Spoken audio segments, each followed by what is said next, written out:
ជំរាបសួរលោកពូសំណពរបស់យ៉ងឆេ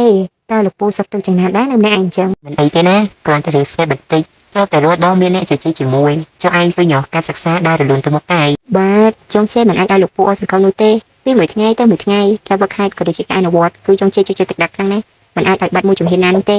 ខែក្រោយនេះក្មួយចង់ទៅលេងផ្ទះព្រោះថាសាលាត្រូវឈប់សម្រាប់ចំនួន1ខែដែរចឹងហើយក្មួយមិនដឹងថានៅទីនេះធ្វើអីផងហើយចុះការងាររបស់ឯងនោះមិនខ្លាចត្រូវគេបញ្ឈប់ពីការងារទៅហើយទេអីចេះតែចាំលោកពូដាក់ច្បាប់នៅកន្លែងធ្វើការដើម្បីទៅរកឯងវិញវាភាសាជាជាងខាតទាំងការងារខាតទាំងពេលវេលារបស់ឯងទៀតណា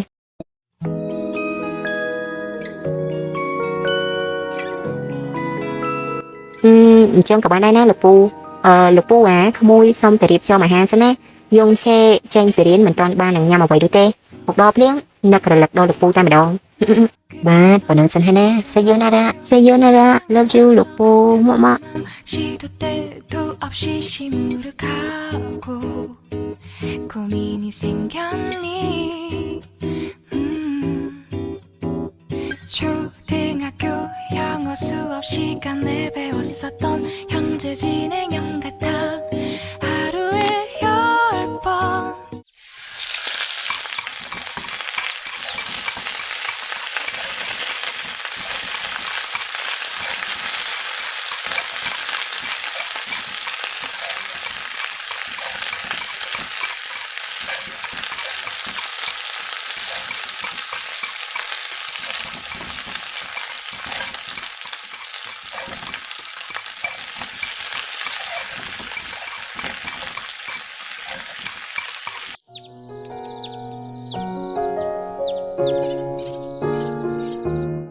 លោកពូមើលណែអាហារច្រើនខ្លាំងណាស់ណាមានទាំងបន្លែផ្លែឈើដែលមានជាតិវីតាមីនប្រូតេអ៊ីនកាល់ស្យូមជាច្រើនដែលលោកពូត្រូវបានប្រាប់ខ្ញុំកាលដែលខ្ញុំមានអាយុ18ឆ្នាំឥឡូវនេះហើយខ្ញុំលេងស្អប់បន្លែហើយគឺមានតែចូលចិត្តថែមតែម្ដងល្អណាស់ជាខ្ញុំញ៉ាំមួយច្រើនណាព្រោះវាជំនួយដល់សុខភាពរបស់យើងផងដែរក្រែងជានិស្សិតផ្នែកពេទ្យអញ្ចឹងហើយឯងប្រកបជាដឹងអីទៅបាទលោកពូ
ចុះតើ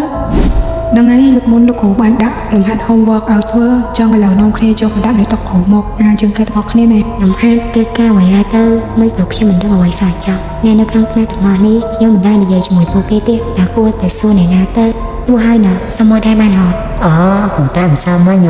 ហើយខ្ញុំចេះឯងយ៉ាងហ្នឹងអីបានមកសួរអញ្ចឹងមកសួរមិញខ្ញុំមិនបានមករៀនផងចឹងទៅអត់ដឹងថាគ្រូមាន homework សុំគាត់ច្រឡំឆ្ងល់ពីឯងបានអត់តែបន្តិចក៏បានដែរណែមិនបានទេខាច់ដល់ពេលដែលឯងយកទៅច្រឡំទៅព្រោះលេងគេឲ្យនេះពីយ៉ាងវិញទៀតគ្រូគាត់ថាយកទៅ homework ណាបូកជាមួយនឹងការប្រឡងដែរខ្ញុំសំទោសផងនេះអត់អីទេអញ្ចឹងបញ្ញាប់ជុកតើរហូតដល់30ទៅ40នាក់ចុះហេតុអីបានជាម្នាក់ទៀតមិនឃើញយកមកដែរអញ្ចឹងឬក៏ខ្ជិលធ្វើបើថាខ្ជិលណាស់ក៏សុំគេគាត់ទៅវាមិនហត់អីទេខ្ញុំលោកគ្រូដោយសារតែម្សិលមិញហ្នឹងខ្ញុំអវត្តតែមិនបានមករៀនហើយណាមួយមិនដឹងថាលោកគ្រូមាន homework ឲ្យធ្វើនោះទេហើយខ្ញុំទៅតែដឹងមុននឹងនេះឯងហើយបើមិនដឹងមិនក៏មិនសួរគេដឹងហ្នឹងទៅឯងនេះគ្រូវេទនាជាងគេជាងឯងអញ្ចឹងមានរឿងរហូតឯងនេះយ៉ាប់ខុសគេខុសឯងហើយលើមិនចង់មករៀនចឹងមុខឯងនេះបើធ្លាក់ឲ្យវាសំហៅបោះប្រភ្លីប្រភ្លើគ្មានអ្នកខ្យល់នោះឲ្យអ្នកផ្សេងក៏អញ្ចឹងដែរកុំចូលគំរូតាមគេរងរៀនឡើង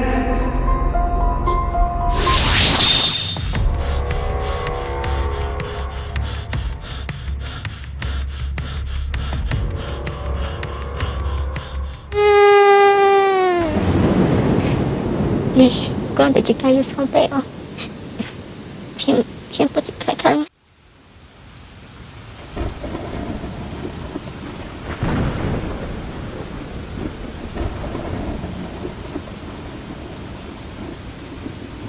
Alo យ៉ងជេគិញហើយឬនៅខាងពូនេះមេឃក្តៅស្អាតដល់ហើយឥឡូវនេះលោកពូកំពុងតែអង្គុយលេងនៅខាងក្រៅសម្លឹងទៅមើលមេឃយ៉ងជេឮលោកពូនិយាយទេណា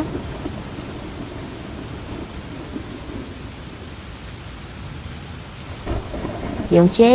ឮលោកពូសួរទេយ៉ងជេតែឯងមានរឿងអ្វីដែលធ្វើឲ្យឯងមិនសប្បាយចិត្តតែមែនទេហ្នឹងណាយ៉ងជេពូបារម្ភពីឯងខ្លាំងណាស់ណាដេកក៏ឯងមិនឆ្លើយជាមួយនឹងពូសោះអញ្ចឹង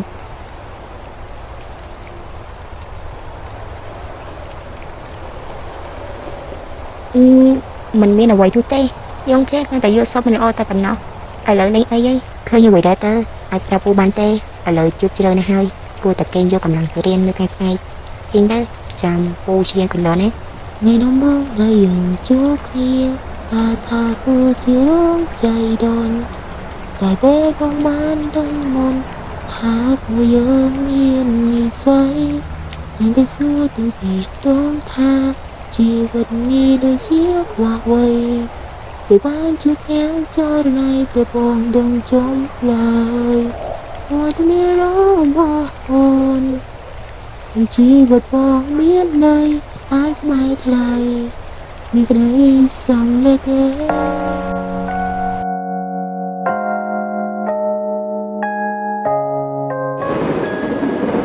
យ៉ងជេពូដឹងណាថាឯងក៏ជាយល់សប្តិឃើញអ្វីមួយដែលធ្វើឲ្យឯងមិនសប្បាយចិត្តចាំពូបន្តិចសិនទៅណាបន្តិចទៀតពូនឹងទៅរកឯងហើយ